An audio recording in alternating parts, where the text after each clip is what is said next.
காசிக்கு போன அந்தனர் சீக்கிரமாக வந்துட்டார். வேலை முடிஞ்சிடுச்சு. ஏதோ ஒரு போயிட்டார், சீக்கிரம் வந்துட்டார். விஷயத்தை பார்க்குறார். பையனை இப்படிப்பட்ட ஒரு பேராசையினால பையன் இறந்துட்டானே அப்படின்னு புலம்பி தீர்க்கிறார்.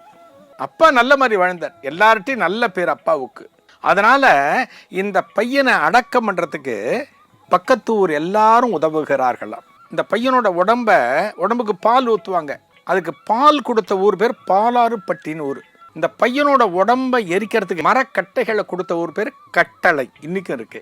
இந்த பையனோட உடம்புல புது வஸ்திரங்கள் சுற்றுவதற்காக துணிகளை கொடுத்த ஊர் பேர் வண்ணாங்குளம். இந்த பையனுடைய இறுதி காரியத்திற்காக வருகின்ற பண்டிதர்களுக்கு தட்சணை கொடுக்கணுங்கிறதுக்காக பணம் காசு கொடுத்த ஊர் பேர் அதிகாரப்பட்டி. அதிகாரம்னா பணம் சொல்லுவோம் இல்லையா? இப்ப சொன்ன இந்த 4 ஊர்களும் இந்த மேல திருமாணிக்கத்திலிருந்து ஒரு 5 கிலோமீட்டர் சுற்றளவுக்குள்ள இன்றைக்கும் இருக்கிறது.